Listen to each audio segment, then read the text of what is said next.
الحمد لله رب العالمين والصلاة والسلام على رسوله الكريم أشهد أن لا إله إلا الله وحده لا شريك له وأشهد أن محمدا عبده ورسوله أما بعد قال النبي صلى الله عليه وسلم ورجل قلبه معلق بالمساجد قابل صد احترام فضیلت الشیخ عبد الباسط جامعی ریاضی حفظہ اللہ اور دیگر علماء کرام، معزز سامعین و سامعات، رب العالمین کا بے انتہا شکر احسان ہے، اس کا فضل و کرم ہے کہ اللہ تعالیٰ نے اس قریے کے اندر ایک بہت ہی عظیم الشان اجتماع منعقد کرنے کا سنہرا موقع عنایت فرمایا ہے۔ محترم حضرات، یقیناً یہ علاقہ کئی ناحیے سے قابل توجہ ہے اور خاص کر دینی اعتبار سے اس علاقے اور یہاں کے افراد کی طرف توجہ دینے کی اشد ضرورت ہے، جیسا کہ ابھی ہمارے سامنے اس بات کی وضاحت کی گئی، اور اسی توجہ کے اعتبار سے یہاں پر ایک موضوع مساجد سے محبت اور اس کے فوائد مقرر کیا گیا، اس لیے کہ یہاں کی توجہ میں ایک بہت ہی اہم چیز ہے مسجدوں کو آباد کرنا، لوگوں کو مسجد لے آنا، نمازی بنانا اور مسجدوں سے محبت کرنے کا ان کے اندر ایک شوق پیدا کرنا۔ ہم نے بارہا یہاں دیکھا ہے کہ لوگ نمازوں سے بالکل پیچھے رہتے ہیں۔ کبھی ایسا بھی ہوتا ہے کہ صرف امام صاحب اذان دیں گے، وہی اقامت دیں گے، وہی نماز پڑھ کر بند کر کے چلے جائیں گے، اور گویا کہ یہاں کے لوگوں نے ساری نمازوں کو فرض کفایہ پر محمول کر لیا کہ اگر امام مقرر ہو وہ نماز پڑھ لے تو ہماری جانب سے یہ کافی ہے۔ اس لیے کہ عام طور پر جہاں جہالت زیادہ ہوتی ہے، ایک تصور یہ کیا جاتا ہے کہ چاہے وہ مسجد کا معاملہ ہو کہ مندر کا معاملہ، کوئی نہ کوئی ایک ہونا ضروری ہے، ورنہ وہ چیزیں بدوا کریں گی، وہاں کے لوگوں پر عذاب آ جائے گا اور وہاں پر کیا ہے رب العالمین کا غصہ اترے گا۔ ایک تصور ہے، اسی تصور کے ساتھ یہاں اطراف میں جتنے قریے ہیں سارے قریے والوں کا ماحول ہے، اسی تصور میں یہاں کے لوگ زندگی گزار رہے ہیں۔ محترم حضرات، یقیناً یہ مسجد، اس کا بنانا، اس کا آباد کرنا، یہاں نمازوں کی پابندی کرنا، یہ دنیا اور آخرت دونوں لحاظ سے بہت ہی فائدہ مند عمل ہے۔ رب العالمین نے قرآن مجید کے اندر کئی جگہ پر مسجد کا ذکر کیا، مسجد کو آباد کرنے والوں کی فضیلت بتائی ہے اور مسجد سے روکنے والوں کو ظالم ٹھہرایا ہے، اور مسجد میں اللہ کے علاوہ دوسروں کا نام لینے، غیر اللہ کو پکارنے سے منع کیا ہے، اور یہ بات ثابت کر دی کہ یہ مسجدیں صرف اور صرف اللہ کے لیے ہوں گی، وہاں پر کسی اور کا نام نہیں لیا جائے گا۔ اور یہ مسجد جس کے فوائد انسان اگر دیکھتا ہے تو یقیناً اس مسجد کے ذریعے بچوں کی تربیت ہوتی ہے۔ عام طور پر یہ مسئلہ ہوتا ہے کہ اولاد کی تربیت کیسے ہو، نوجوانوں کی تربیت کیسے ہو اور علم کیسے عام ہو، یقیناً مسجد کے ذریعے ہی یہ سارے کام انجام دیے جاتے ہیں۔ اسی لیے کسی کہنے والے نے ایک بہت ہی بڑی بات بتائی ہے، کہا کہ ہمارے یہاں پر مسجد کا تصور کیسا ہے کہ اگر ہم اعلان کریں گے چندہ برائے مسجد یا اعلان کریں گے مسجد برائے چندہ، لیکن چاہیے کہ ہم اس اعلان کو بدلیں اور اعلان کریں کہ مسجد برائے تربیت، مسجد برائے عبادت، مسجد برائے کردار، مسجد برائے توحید کو قائم کرنا، شرک کا خاتمہ کرنا، مسجد برائے مسلمان کو پکا سچا مسلمان بنانا، مسجد برائے لوگوں کے گھروں کے اندر دین کو عام کرنا۔ یہ چیز آج ہمارے پاس نہیں ہے۔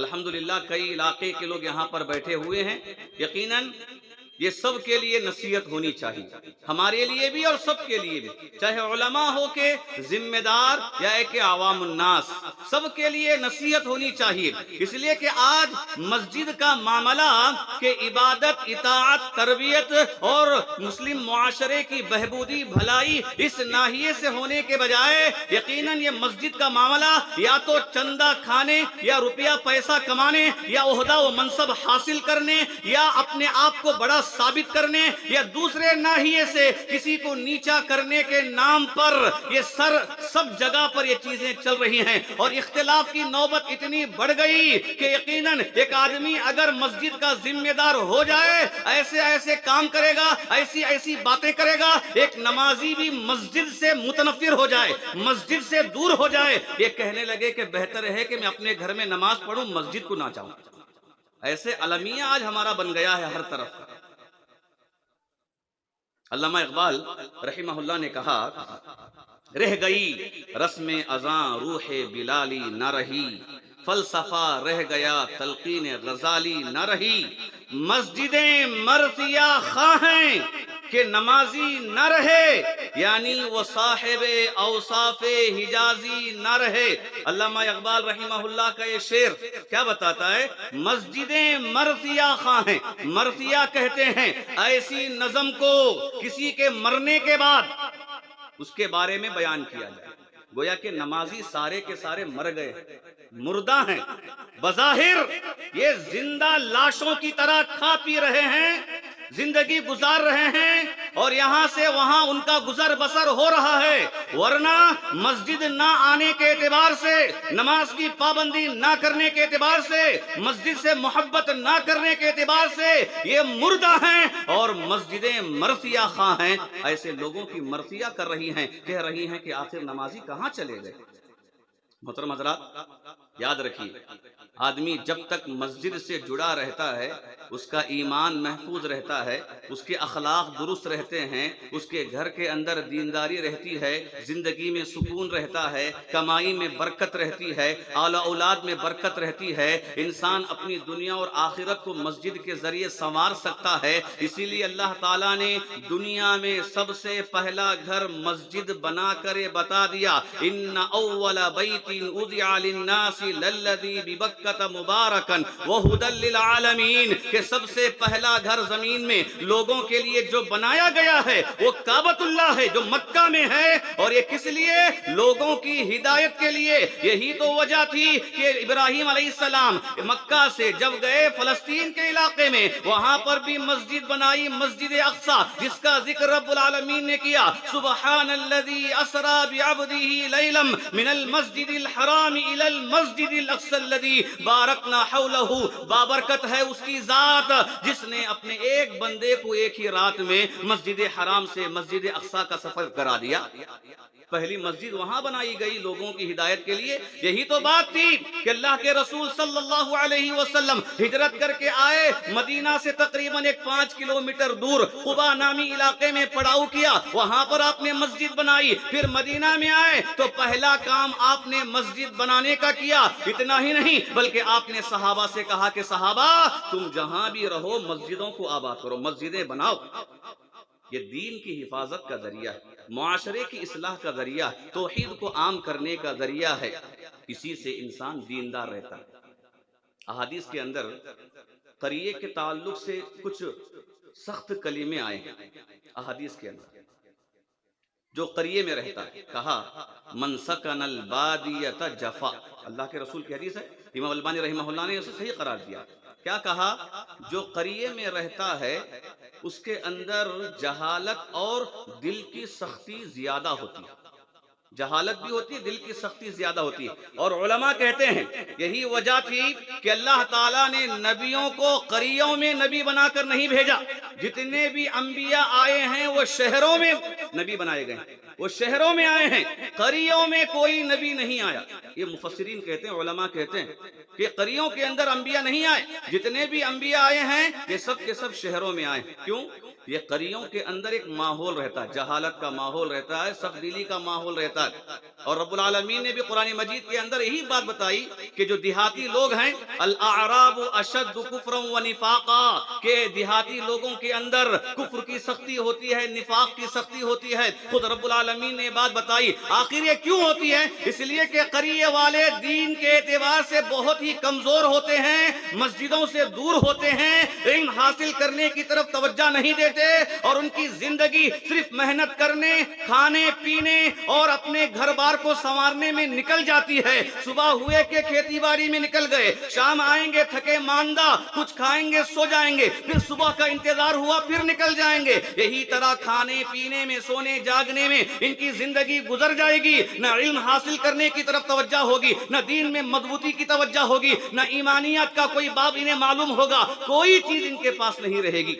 اس کا نتیجے میں جہالت آئے گی، سخت دلی آئے گی، اور یہ بات آج ہم ہر قریے کے اندر دیکھتے ہیں، اور خاص کر میں اس علاقے کے قریوں کی بات کرنا چاہتا ہوں۔ محترم حضرات، دیکھیے اس علاقے کے اندر جیسا کہ بھی کہا کئی قریے ہیں۔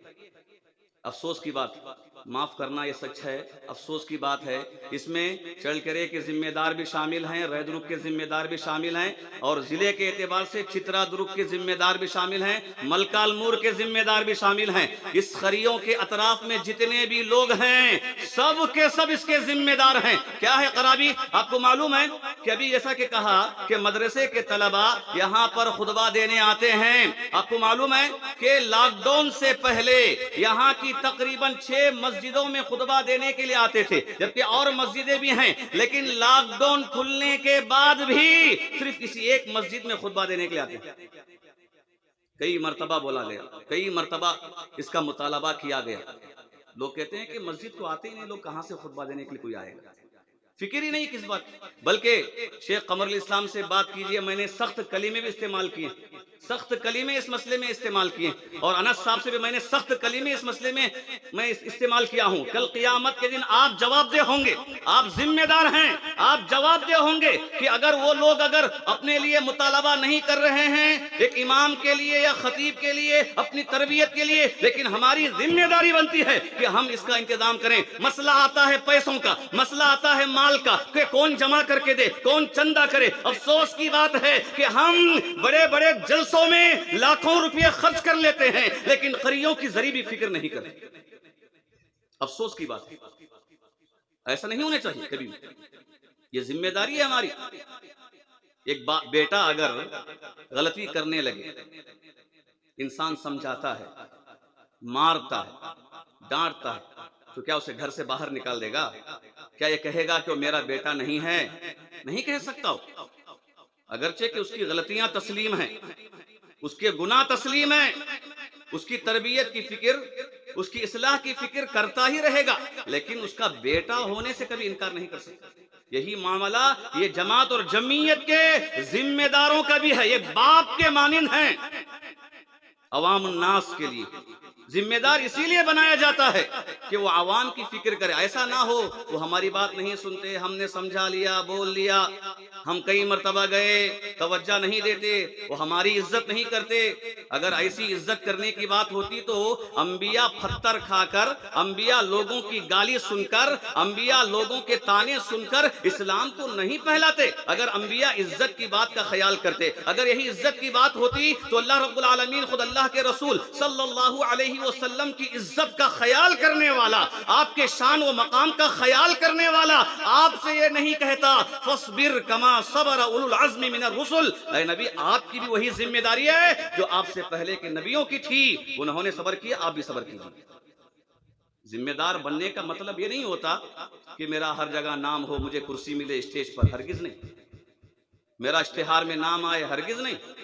ذمہ دار ہونے کا مطلب یہ ہوتا ہے کہ میدان میں اترے ہو، گالیاں سنے، مار کھائے، اور اس کے باوجود وہ لوگوں کی اصلاح کرنے کی فکر کرے۔ محترم حضرات، مسجدوں کو آباد کرنا یقیناً ایک فریضہ ہے مسلمان کا اپنے دین کی حفاظت میں۔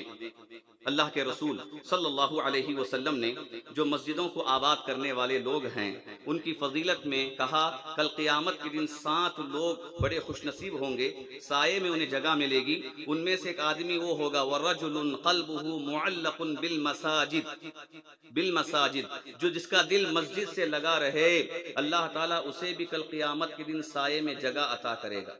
اللہ اکبر۔ اگر یہاں ذری گرمی آ جائے ہم برداشت نہیں کرتے، اپنے گھروں میں اے سی لگا لیتے ہیں آرام دہ نیند کرنے کے لیے، وہاں پر کبھی آخرت یاد نہیں آتی، لیکن جب مسجد کو جانا ہو تو گرمی یاد آئے گی، مسجد میں پنکھا نہ ہونا یاد آئے گا، دوسرے سارے مسائل وہاں پر ہمارے پاس رہیں گے۔ یاد رکھیے کل قیامت کے دن کی گرمی سے بچنے کے لیے مسجد سے محبت کرنا ضروری، مسجد سے دل لگانا ضروری، اور مسجد سے دل لگانے کا کیا مطلب ہے؟ اذان ہو گئی نکل جائیں نماز۔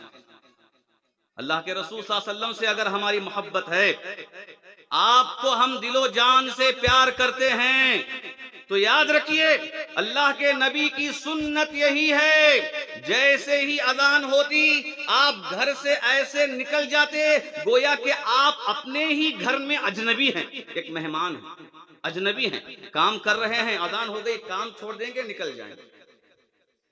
اللہ کے نبی ہیں جن کے اگلے پچھلے گناہ معاف، اللہ کے نبی ہیں جن کے لیے جنت کی بشارت دنیا میں مل گئی، اللہ کے نبی ہیں جنت کے اندر سارے انسانوں میں سب سے اعلیٰ مقام فضیلت و وسیلت اللہ کے نبی کو ملے گا، لیکن اس کے باوجود اذان ہوتے ہی نکل جائیں۔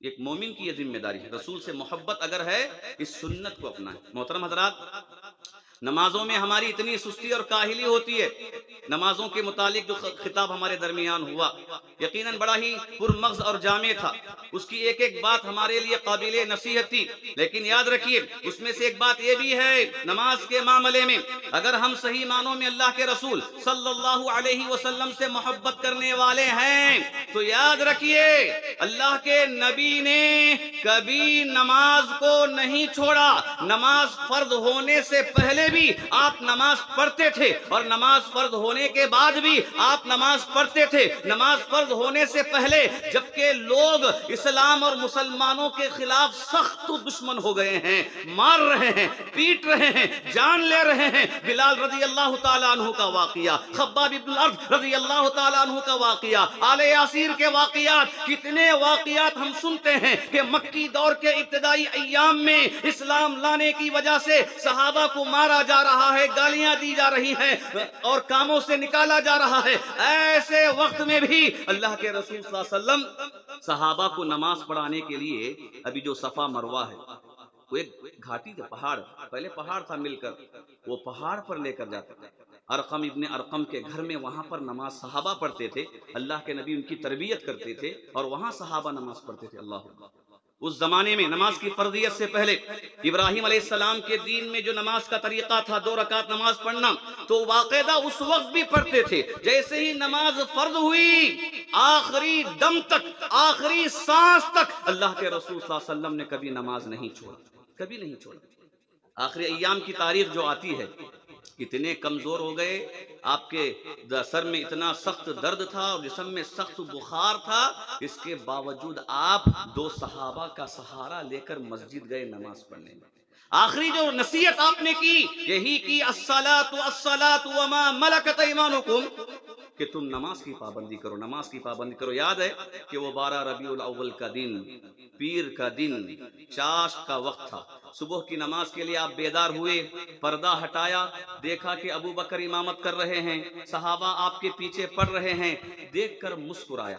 صحابہ کہتے ہیں آپ کے مسکراہٹ سے ایسا معلوم ہوا کہ ایک روشنی ظاہر ہوئی، ایک سفید کاغذ کے مانند تھا آپ کا چہرہ، روشن چہرہ تھا۔ وہ چہرہ کیا تھا؟ خوشی کا چہرہ تھا۔ نماز پڑھتے ہوئے دیکھ کر اللہ کے نبی خوش ہو گئے، چلو جس کام کے لیے مجھے بھیجا گیا تھا وہ کام پورا ہو گیا۔ اب لوگ اپنے کام میں لگے ہوئے ہیں، نمازیں پڑھ رہے ہیں، گویا کہ اللہ کے نبی کو اس بات پر خوشی ہے لوگ نمازیں پڑھ رہے ہیں۔ اس سے بات معلوم ہوتی ہے اللہ کے نبی کبھی اس بات کو پسند نہیں کرتے کہ لوگ نمازیں چھوڑ کر اپنے اپنے کام کاج میں رہیں، کھاتے پیتے رہیں، ہرگز پسند۔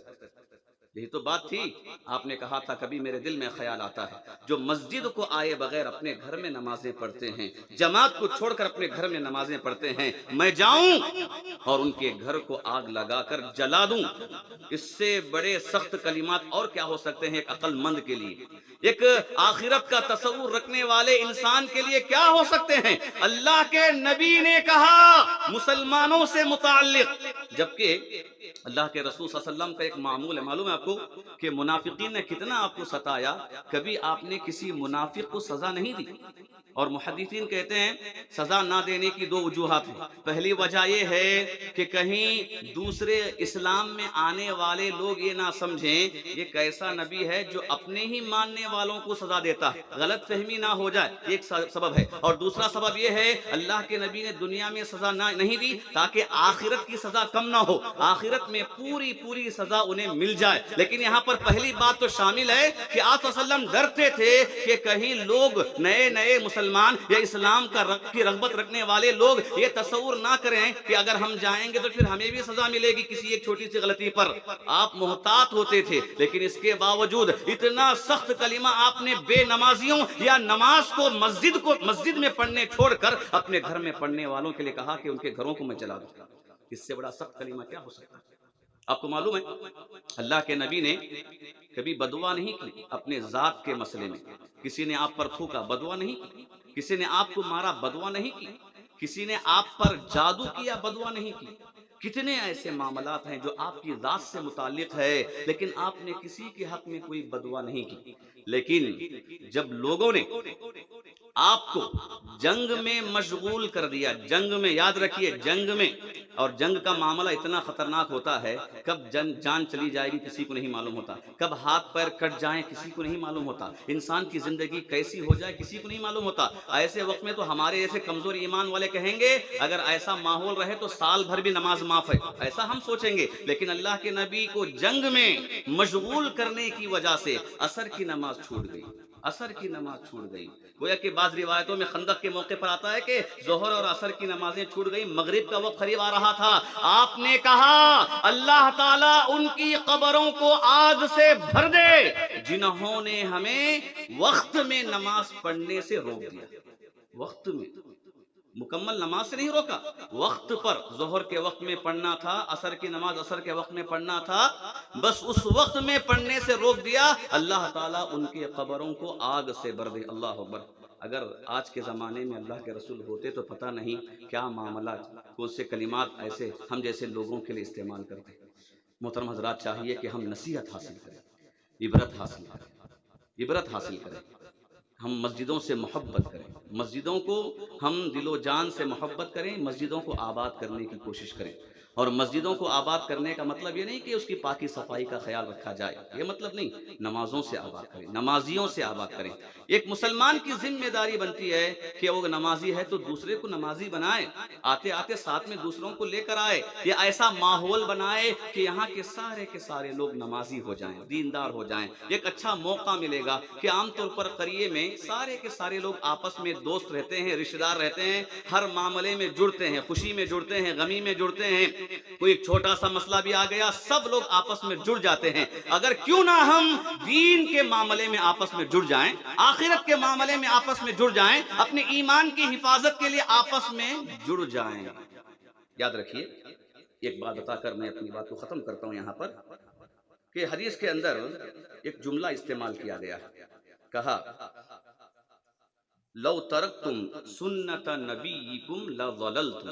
الفاظ ایسے ہیں لو ترکتم سنت نبیکم لضللتم، اگر تم تمہارے نبی کی سنت کو چھوڑ دو گے تو تم گمراہ ہو جاؤ گے. اور علماء نے کہا کیا مطلب ہے اس کا، نبی کی سنت کو چھوڑنے کا، اور سنت سے کون سی سنت مراد ہے؟ تو کہتے ہیں الصلاۃ فی المسجد الذی یؤذن فیہ. کہتے ہیں کہ سنت نبی سے مراد اس مسجد میں نماز پڑھنے کو چھوڑ دینا جس میں اذان دی جاتی ہے، جس میں اذان دی جاتی ہے، جس میں اذان دی جائے ایسی مسجد کو نہ جانا، چھوڑ دینا. گھروں میں رہے، کام کاج میں رہے. یقیناً یہ دیکھیے کہا کہ یہ سنت نبی کو چھوڑنا ہے اور اس کا نتیجہ کیا ہے؟ گمراہی ہے. دین سے دور ہو جانا ہے۔ اور شیطان ایسے لوگوں کے طاق میں رہتا ہے کہ کون مسجد سے دور رہے اور اس پر فوراً میں حملہ کر دوں، اس کے اخلاق کو بگاڑ دوں، اس کے عقیدے کو بگاڑ دوں اور اس کے بچوں کو دین سے دور کر دوں۔ رب العالمین سے دعا کرتے ہیں کہ اللہ تعالی ہمیں مسجدوں سے محبت کرنے کی توفیق عطا فرمائے، اللہ تعالی ہم ذمہ داران کو قوم و ملت کی فکر کرنے کی توفیق عطا فرمائے۔ رب العالمین ذمہ داران کو عوام الناس کے سامنے ایک باپ کے مانند بن کر، عوام الناس کو اپنے بچے کے مانند سمجھ کر ان کی صحیح خدمت اور صحیح تربیت کرنے کی توفیق عطا فرمائے، آمین۔ وآخر دعوانا الحمدللہ۔